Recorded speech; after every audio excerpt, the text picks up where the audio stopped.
ये आपका subject structure है जो कि आपके टाइम टेबल में भी मिल गया होगा और इसी के साथ कॉलेज की वेबसाइट पे या यूनिवर्सिटी की वेबसाइट पे भी मिला होगा। यहाँ पे अगर देखें तो सारे सब्जेक्ट का यहाँ पे दिया हुआ है, लेकिन हम बात करेंगे केवल किसका, AI फॉर इंजीनियरिंग के लिए जो यहाँ पे दिया हुआ है। इसका देखें तो जितना जैसे अदर सब्जेक्ट है, जैसे आपका physics, chemistry, mathematics, problem solving, उतना इम्पॉर्टेंट सब्जेक्ट ये नहीं है। हालांकि इसको भी पास करना जरूरी है, लेकिन जितना क्रेडिट इन सारे सब्जेक्ट को मिलता है इसको उतना क्रेडिट नहीं दिया गया है। इसीलिए इसका वीक में केवल 2 लेक्चर होगा आपका, हर वीक में केवल 2 लेक्चर होगा। और इसका सेशनल टेस्ट देखें, जैसे सेशनल टेस्ट जो आपका क्लास टेस्ट होगा वो 15 मार्क्स 15 मार्क्स का होगा, लेकिन अदर सब्जेक्ट का वहीं देखेंगे तो 30 मार्क्स का होता है। तो यहाँ पे थोड़ा सा इसको क्रेडिट कम दिया गया है।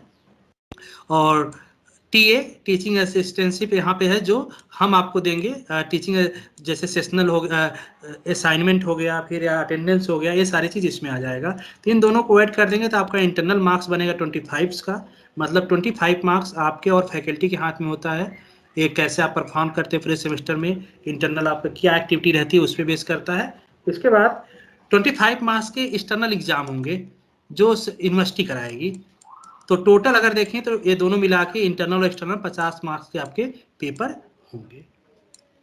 तो इस तरह से, लेकिन अदर सब्जेक्ट देखें तो जैसे आपके कोर सब्जेक्ट है ये सब कितने हैं, 150 के हैं और ये केवल 50 मार्क्स के हैं। इसीलिए इसको हफ्ते में केवल 2 दिन आपको पढ़ना है। सिलेबस भी बहुत ज़्यादा नहीं है और सब्जेक्ट भी ईजी है, बहुत प्रैक्टिकल ओरिएंटेड नहीं है, क्योंकि थ्योरेटिकल बेस पे ज़्यादा है कंसर्न इसका।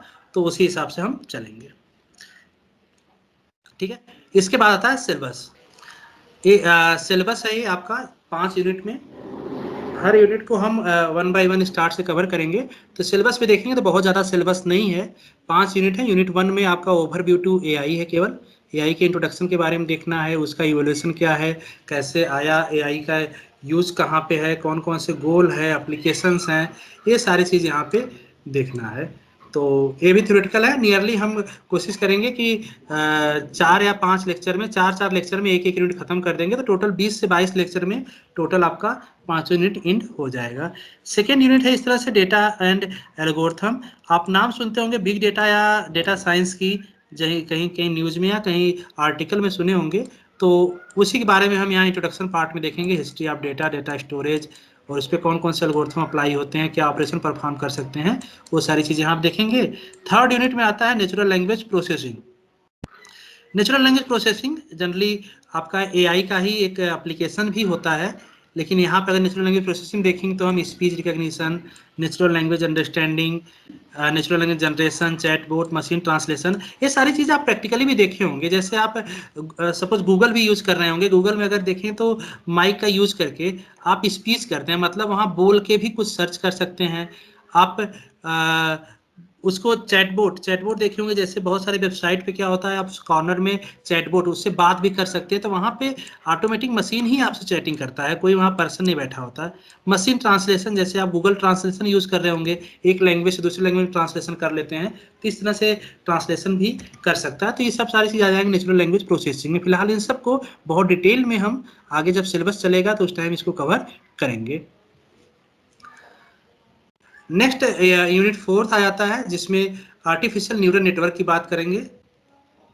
जनरली जैसे न्यूरल नेटवर्क की बात करें तो न्यूरन्स, जैसे ह्यूमन बॉडी की अगर बात करें तो ह्यूमन बॉडी में बहुत सारे न्यूरन्स होते हैं जो मैसेज ट्रांसमिट करते हैं या सेंस, आपको माइंड तक सेंस या उसकी फीलिंग एहसास कराते हैं। उस टाइप से आर्टिफिशियल न्यूरल नेटवर्क होता है। तो यहाँ भी इसकी प्रोग्रामिंग हम देखेंगे। प्रोग्रामिंग फिलहाल प्रैक्टिकल नहीं देखेंगे, प्रैक्टिकल क्योंकि है नहीं इसका लैब, तो हम थ्योरेटिकल मॉडल केवल देख के आगे चलेंगे इसमें कैसे काम करता है आर्टिफिशियल न्यूरल नेटवर्क। और लास्ट में कुछ एप्लीकेशंस हैं, जैसे image face recognition, object recognition, speech recognition और रोबोट, ये सारी चीज़ें हम 1 बाय 1 सारा डिटेल में देखेंगे। तो फिलहाल इतना आपका सिलेबस है। और इसी सिलेबस के बाद जब सिलेबस आप कंप्लीट पढ़ जाएंगे तो आप देखेंगे कि कुछ आपको कोर्स आउटकम मिलेगा। कोर्स आउटकम मतलब कि इससे क्या आप लर्न किए। कोर्स आउटकम क्या होगा वो यहाँ पे दिया हुआ है। हर यूनिट से एक आउटकम होगा, मतलब यूनिट 1 से CO1, यूनिट 2 से CO2 कोर्स आउटकम 2, यूनिट 3 से कोर्स आउटकम 3, ये सारे हर यूनिट से एक एक होंगे। तो यहाँ पे आपको दिया हुआ है ये यूनिवर्सिटी द्वारा प्री डिफाइंड है, इसमें कोई मैनिपुलेशन नहीं किया गया है।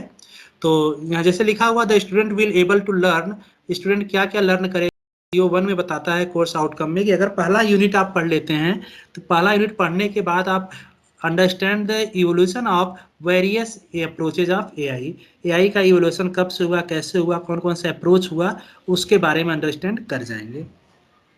दूसरा कोर्स आउटकम होता है understand data storage, processing, virtualization and it's in it use in regression clustering. ये सारे ध्यान दीजिएगा, यहाँ पे जो विजुअलाइजेशन, रिग्रेशन, क्लस्टरिंग है, ये एल्गोरिथम एक मेथड है जो डेटा को एनालाइज करने के लिए यूज होता है। तो कहीं ना कहीं ये बिग डेटा की बात कर रहा है कि अगर कोई डेटा है बहुत ज़्यादा तो उस पर हम कौन कौन से एल्गोरिथम लगा के कैसे उसको एनालिसिस कर सकते हैं। जैसे इसका यूज जनरली आप देखे होंगे, जैसे आप शॉपिंग मॉल में जाते होंगे, रेस्टोरेंट में जाते होंगे, तो वहाँ पे आप फीडबैक देते होंगे। तो उस फीडबैक क्या होता है, फीडबैक तो बहुत ज़्यादा डेटा होता है, तो उस डेटा को विजुलाइज करना, उसको एनालिसिस करना, उससे क्या रिजल्ट निकल के आया, वो चीज़ यहाँ पे अंडरस्टैंड हो जाएगा। CO third, course outcome third, आपका यूनिट थर्ड से आया है, understand natural language processing and chatbot. अगर आप सिलेबस पे देखेंगे तो यहाँ पे ये दिखेगा आपको नेचुरल लैंग्वेज प्रोसेसिंग, ये था यूनिट थर्ड में, तो उसी से यहाँ पे आया आपका natural language processing and chatbot को अंडरस्टैंड कर जाएंगे। और course outcome four, understand the concept of neural network, जैसा हमने सिलेबस में देखा वहाँ पे केवल न्यूरल नेटवर्क की बात है, तो वहीं से CO कोर्स आउटकम निकल के आया। और कोर्स आउटकम फिफ्थ क्या है, फेस, ऑब्जेक्ट रिकॉग्निशन, रोबोट्स, इन सब एप्लीकेशंस के बारे में बात करेगा। तो इस 5 आपके CO हैं जो कहीं ना कहीं जब सारा सिलेबस कंप्लीट होगा तो ये सारी चीज़ें आप वहाँ पे अंडरस्टैंड कर चुके होंगे। इसको फिर अलग से एक एक चीज़ आपको कहीं और से नहीं पढ़ने की ज़रूरत है, यहाँ पे सारा सिलेबस आपको सिलेबस से ही आपके सारे CO मिल जाएगा। एक चीज़ और कि इसका कोई प्रीडिफाइंड बुक नहीं है, इसका कोई प्रीडिफाइंड बुक नहीं, मतलब अभी तक कोई यूनिवर्सिटी ने ऐसा बुक सजेस्ट नहीं किया या ऐसी बुक भी नहीं है जहाँ पे सारा सिलेबस कवर हो जाए। तो जब सारा सिलेबस कवर नहीं हो सकता तो बहुत आपको ध्यान रखना होगा कि लेक्चर, जो भी यहाँ पे लेक्चर हो रहा है वो काफ़ी इम्पॉर्टेंट होगा, क्योंकि हमने जो किया, हमने जो मटेरियल कलेक्ट कर रखा है या जो हम लेक्चर ले रहे हैं वो बहुत सारे रिसोर्स से, इंटरनेट हो गया, बुक्स हो गया, कुछ आर्टिकल्स हो गया, कई जगह से हम डेटा लेके आपके लिए आएंगे। तो किसी बुक पे जाने की जरूरत नहीं है। वैसे इसका बुक भी कहीं आपको लाइब्रेरी में नहीं मिलेगा, मार्केट में भी नहीं मिलेगा कि एक ही बुक में सारा सिलेबस मिल जाए, आपको हर चीज़ के लिए अलग अलग बुक लेनी पड़ जाएगी।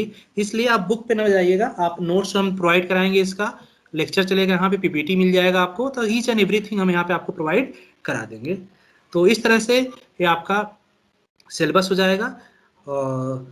तो आज हम सिलेबस स्टार्ट करके लेक्चर के साइड नहीं चलेंगे, इतना ही हम आज कवर करेंगे। इसके बाद थोड़ा सा हम इंट्रोडक्शन देखेंगे, आप लोगों का क्या बात करेंगे। फिलहाल अभी इसमें कोई कन्फ्यूजन या कोई डाउट हो तो आप पूछ सकते हैं।